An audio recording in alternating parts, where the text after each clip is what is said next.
Hello there and welcome to this session. Today I want us to talk about something very important, especially for us entrepreneurs and professionals. We need to be careful about anxiety. Careful in the way that we should not allow anxiety to drive us. Anxiety will sponsor questions like, what if this happens? What if I run out of money? Right? So, what's anxiety really? Anxiety is a natural human emotion characterized by feelings of worry, fear, or unease about potential events or uncertainties. Anybody can go through anxiety, but the focus here is not allowing anxiety to drive you. It is dangerous for an entrepreneur and a professional to be anxious without the ability to handle that particular feeling or emotion. And anxiety is so common in terms of people using it to respond to stress which can be triggered by various factors such as personal challenges, professional challenges. For entrepreneurs, business challenges can create anxiety. But however, because anxiety is a human natural emotion, it doesn't mean that when it happens, you just surrender and let it control you. No. One of the most powerful abilities of successful entrepreneurs and professionals is what you can call emotional intelligence, having high emotional intelligence. These are people who are on the driver's seat of their emotions. They have not allowed the driver's seat to their emotions, because when your emotions are driving you, you are going to crash, you are going to mess up, and you are going to have regrets. And anxiety is part of the human emotions that, as professionals, as entrepreneurs, we must be careful how we handle this emotional feeling called anxiety. And I always like to say, when I begin to coach and consult with people, especially business consulting with people who are into business, sometimes they're having anxiety about different things. I always like to pull their mind from them seeing anxiety as an enemy or something bad. But I ask them this question: how can we use this anxiety or this feeling as feedback? So, when you sense anxiety, when I sense anxiety, I always use it as feedback first. I do not allow it to drive me. I use it as feedback. Anxiety can serve as a signal that something may need your attention or your action.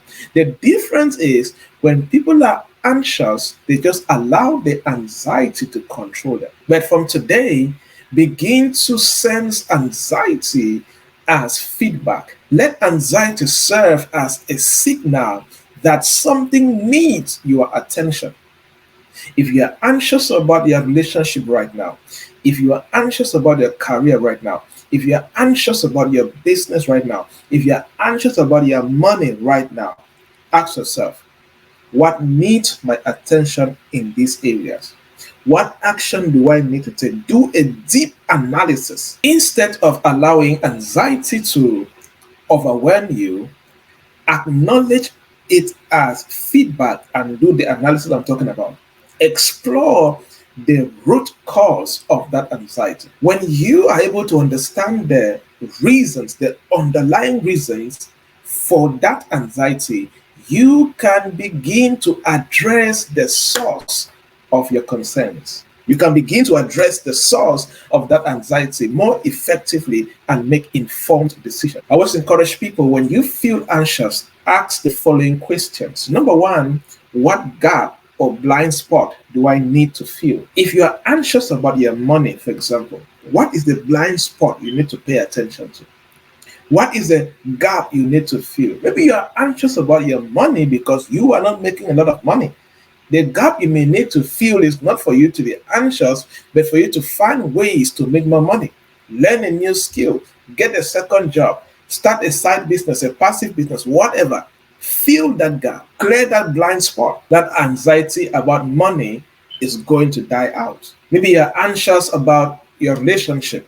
Okay, have a discussion. Fill that gap by having a clear, frank, honest discussion about what is making you anxious. So, the first question when you are anxious, ask yourself, what gap or blind spot do I need to fill? What am I missing in this case? Maybe you may need to talk to a coach or an elder or a mentor or somebody who is more experienced in that part where you are anxious, and get other stuffs that you may need to pay attention to, which are your blind spots. Number two, the second question I ask people who are demonstrating anxiety is, what is really sponsoring this feeling? What is really sponsoring this feeling?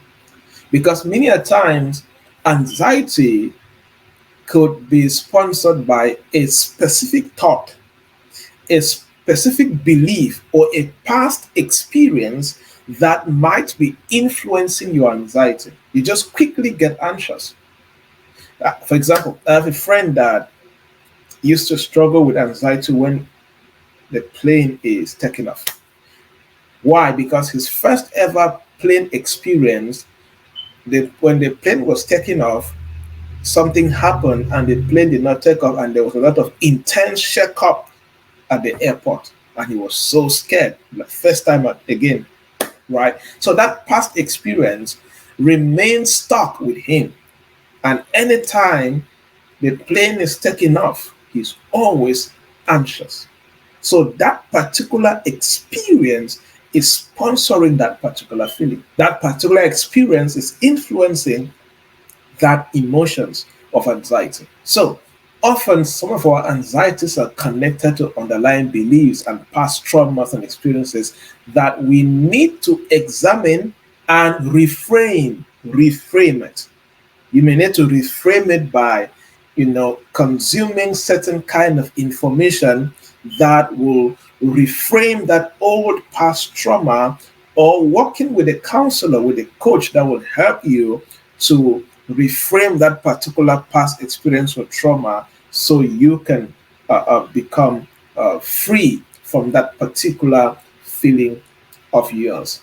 The third question I like to ask people who are feeling anxious is, what information do you need to get? What information do you need to get? This is so powerful. Do you know why?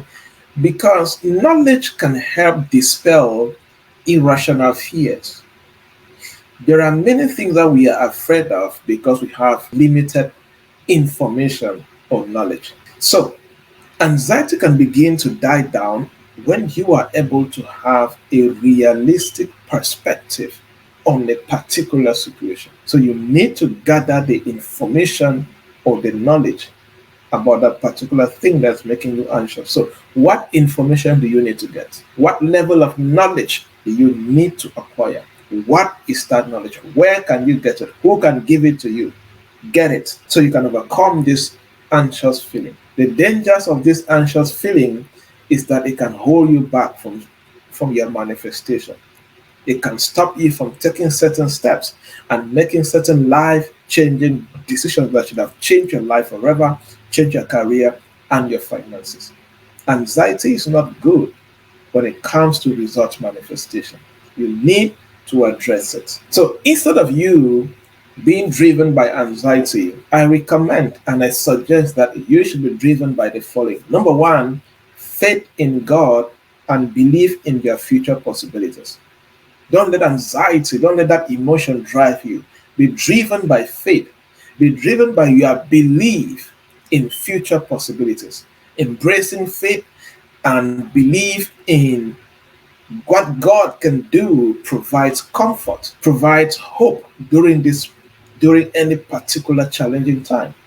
And believing in your own future possibilities. I always like to say that don't use your present condition to judge your future. Because you're going through trouble now doesn't mean that you'll be in trouble for the rest of your life. No.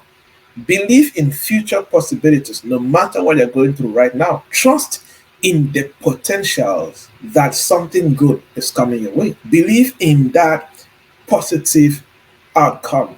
Believe in that personal growth journey that you are going to go through. Believe in that destiny that is ahead of you that you are going to manifest and become way better than who you used to be. Be driven by that. Be driven by the tomorrow you have not seen, but choose to believe in a good tomorrow. Number two, data. Be driven by data and not just feelings. I always say in business, it is data that builds a business, not grammar and feelings. Be as real as possible. Use data to be as real as possible. Rely on concrete data. Rely on facts. Rely on evidence when making decisions. Anytime you're feeling anxious, look for data. Ask for data. Research. Ask questions. Don't let fear, don't let that anxiety control you. What is the data saying? Data, data, data, data. Right? Number three is the willingness to take risks. Train yourself to have that culture of taking risk. Embracing calculated risk can lead to growth and new opportunities. So when you are open and you have developed a culture where you can step out of your comfort zone and face uncertainty with courage, you will quickly drive away that anxiety or be in the position where your anxiety does not drive you, but you drive your anxiety. So train yourself in the culture of taking risks. Train yourself and develop that strong will and that attitude of taking risk. So if you are going to build a thriving career, be a leader, be an entrepreneur, you need to know how to be in charge of anxiety. Don't let it be in charge of you. Again, it's a common human emotion and it can be helpful and harmful at the same time. I challenge you, let anxiety be helpful to you. Use it as a sense of feedback rather than allowing anxiety to dictate your actions. That is the purpose of this video. Do not allow anxiety to dictate your actions. Use anxiety as feedback to address the underlying concerns, take the steps, and move your life, career, and business forward. I hope you were blessed and you will never remain the same. God bless you. Cheers.